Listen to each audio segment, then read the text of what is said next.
Skylanders U2s! Before Skylanders fans were hyped about U2s, they were hyped about the U2's AMA. Someone on Reddit asked about it. They said something around the lines of, "We'll see." And it took a while for us to see. I was a day one doubter, the main reason being that this was a person from their marketing team, and I thought this would be Spyro's merch, which they've done in the past, but it was Skylanders by a technicality, being Spyro's a Skylander. I held that stance until I saw her.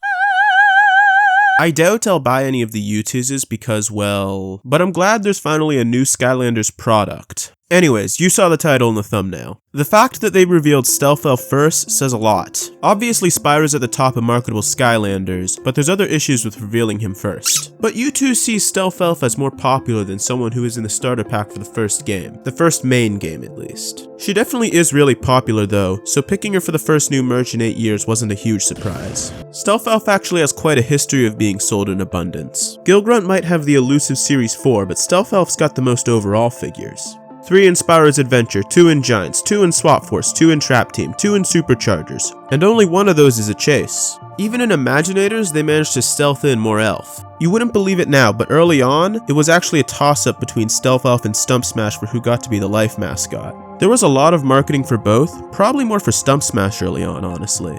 There's a couple reasons I think Elf got a landslide victory. First up, the box art for the first game. Stealth Elf's on the front of it. None of the quadrupeds were drawn forward-facing, neither were any of the asymmetrical designs. The second reason's her stealth ability. When kids put a Skylander on the kiosk, they're usually presented with a lot of footage of the Skylander killing a lot of enemies super easily with a lot of fun attacks, in usually a lot of very unrealistic situations. So imagine you're a kid and you suck at video games, you go to one of these, you see a Skylander who can hide from enemies, and then you see a Skylander who can just like spit out big acorns or something. You don't even need to play it, you just need to look at the attack to understand how cool it is. So what about the last reason why Stealth Elf became so much more popular? Well, with her simple design, single expression, and cool factor bridging the gap between most boy and girl Skylanders, Elf appeals to most fans. A much broader audience than other girl Skylanders. But you already know all this. I did? Back on that single expression face, clearly giving her no pupils and a mask over her mouth was a good idea because when they didn't, well, either because she lacks nature-based details in her design or moveset, or because Skylanders are supposed to look non-human, mostly. Stealth Elf was painted green unlike most other elves in fantasy, which are humanoid colors. I definitely can't see Elf any other color, but it gives her more of a goblin look than anything. Her visual changes consists of changing her daggers out from small animal fangs to dragon teeth to whatever the sunblades are supposed to be. Lastly, with Ninja Stealth Elf's WOWPOW, you get a new fit and blades that look like something a mall ninja would use. Fitting name, I guess. The Dark Edition always wears most of the ninja suit, probably because making a whole reskin just for it to disappear after an upgrade is a waste of resources. Like Spyro, she's got both a dark and a legendary variant. I've never really been a huge fan of legendary figures. The yellowish gold, the bluish black, it just looks tacky in my opinion. In-game they do look pretty good though, and the idea of sentient statues of Skylanders who've done legendary accomplishments is kind of neat too. I'm sure they have tons of existential crises. The top part of Ninja Stealth Elf's mask disappears when you put on a hat in some games. It also doesn't appear on her Mirage form in some games. So, how does her good design translate to a figure? I think they look pretty good, honestly. Her series 1, 2, and 3 all show off her agility really well. None of them demonstrate Elf's stealth at all. I don't really count series 3 being in a ninja suit, it's not really doing anything stealthy. The only way I could really think about doing something like that is maybe by having her hide behind one of her dummies. My only real issue with Stealth Elf's figures is that her Dark Edition's pretty lame. So Stealth Elf's got it all so far. Icon status, extremely marketable, the most figures of any Skylander, but what about gameplay? Oh, it sucks. To simplify, Stealth Elf's gameplay consists of turning invisible to get near enemies, attacking them with your low-range, high-DPS daggers, and then exiting and reorienting yourself with your acrobatics. You could exclude or interchange acrobatics or stealth depending on the circumstances or how you feel. They both generally serve the same purpose of getting you into danger and getting you out. As for dealing damage, the majority, if not all of it, comes from her daggers, her primary attack. It's your standard 3-hit melee attack ending with a spin. Just like most other melee characters made by Toys for Bob, she has a basic combo, but unlike most other combos, there's actually 2 inputs for this. You can also perform it by exiting stealth by attacking with your blades. Whether it's actually labeled as a combo or not when you do it this way, depends on the game. But speaking of stealth, that's her secondary. You can walk around while being invisible, though performing any attacks at all will exit invisibility. After a long enough time, you'll also be forced out as well. Neither of these are major concerns though, because you can almost immediately re-enter invisibility. And while you are invisible, aside from hazards and general stupidity, you might as well also be Not that Skylanders was ever the pinnacle of balance, but becoming unattackable whenever you want for however long you want with no limits trivializes the game. What I don't understand is why Terrafin and Stealth Elf had these disappearing moves, with no limitations, but Ghost Roasters was actually balanced with 2 big downsides, moving slowly and continuously having your health drained. Granted, both of Ghost Roasters' paths offer a solution to taking damage, but these downsides are there no matter what and you have to work around them. It makes him a balanced Skylander, it makes him fun to play. Back on Elf. When you enter Stealth, a decoy, or as I'll be calling it, a mirage, takes your place and walks forward slightly then stops. I'm guessing this was made by a developer forgetting to hide Elf's model when she entered stealth mode and they thought it was cool.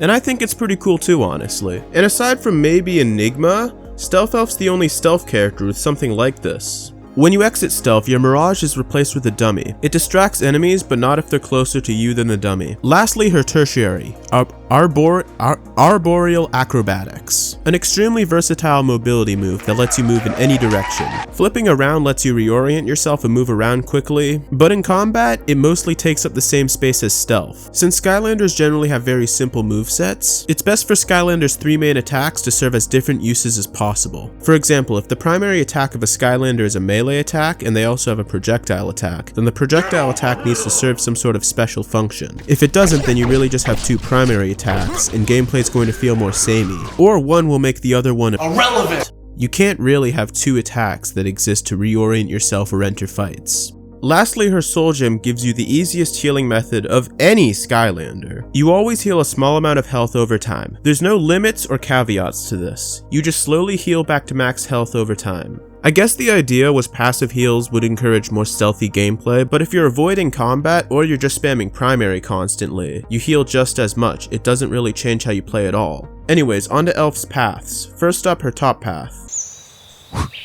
The top path is all about your primary. Your daggers get 2 damage buffs and some extra poke range. Also 2 new combos for using your primary. Depending on the game, Poison Spores does more damage than your primary combo. As for Blade Fury, it does less damage over a larger area. But outside of when Spores does more damage than primary combo, they're both really niche and I only use them for flavor. But players should be incentivized to use different attacks by the game itself, not just because they want to see a different animation. Then there's Shadow's Bane Blade Dance. But that's a mouthful, so I'm gonna just call them Shadow Blades. They let you deal some extra melee hits from further than breathing range. They also deal damage from within your dagger range as well, so it's basically a second damage buff. In some games, like Giants, they deal around half your melee damage. In other games, like Swap Force, they deal next to nothing. Overall, this path doesn't really change how you play that much, aside from letting you be a bit more aggressive. But how does the bottom path fare?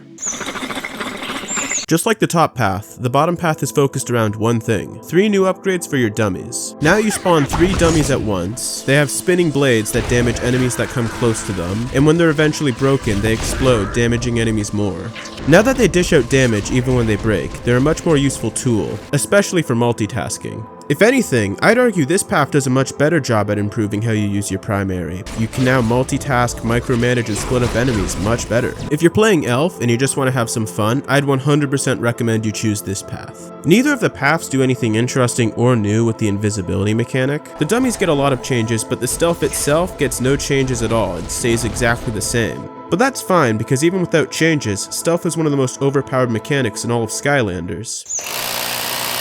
Since Stealth Elf has a Series 2 and 3, that's 2 WOWPOWs I'll be talking about. Her Series 2 WOWPOW is Knife Blender. You know the third hit with primary where she spins around? Now you can hold primary and she'll do it continuously for a couple seconds. Aside from the name and the animation, this is kinda disappointing. It thoroughly fits into the category of WOWPOWs that are niche extra options that you don't use a lot. Getting another attack option is nice, since Elf mostly relies on spamming daggers with primary, but this is kinda just more spamming daggers with primary, and the damage isn't super worthwhile either. You'll typically get more damage from spamming other attacks actually. Also in Trap Team, the hitbox is really tiny for some reason, I don't know about that. Whether this attack is affected by dagger buffs or shadow blades depends on the game. Honestly, Stealth Elf has much more unique mechanics I'd rather see expanded upon, namely stealth. Which brings me to her Series 3 WOWPOW. In stealth mode, press tertiary, the button for the flip move, to turn into an invincible tagger for a second, then hit enemies. To be frank, this is just an objectively better version of Stealth Elf's ambush attack. The damage is a lot better, and the tagger gives you some room for error. Despite that, my favorite part about this move is that there's something it doesn't have. In certain games, when you use this move, it doesn't move or replace your previous dummies. This means that if your dummies are in the exact spot you want them to be, you can still use stealth without moving them. Which means, despite this being objectively better in every other regard, it doesn't outright replace ambush attack. Because how else are you going to put down your dummies? Trap Team removed this difference between ambush and tagger, unfortunately. If you're getting the picture by now, I think Stealth Elf's moveset is a mixed bag of good ideas and bad execution. Moves overlapping in function, overpowered mechanics, but then some stuff I think is really fun as well. So how would I cut the fat and make Stealth Elf overall more fun? I'm not a programmer, so I'm going to try not to add too many new features or mechanics. That being said, for prepaths, I'm entirely removing her tertiary. The flip move is designed and works great. The problem is there's just too much overlap with Stealth Elf's main gimmick. So I'm moving dummies to this slot as their own fully fledged move. Axes are now a prepath upgrade too, since they're the most fun part of her moveset in my opinion. This also means she's got 2 reliable damage sources no matter what. Also, her stealth's getting a big change too. Now stealth is tied to a meter that slowly drains as you use it and recharges outside of stealth. Stealth will also feel better and more rewarding to use if you can't use it all the time. Sylvan regeneration would also be tied to being in stealth mode, but while you can only heal in stealth now, the triple as effective. Still pretty free heals, but they're a little more engaging now.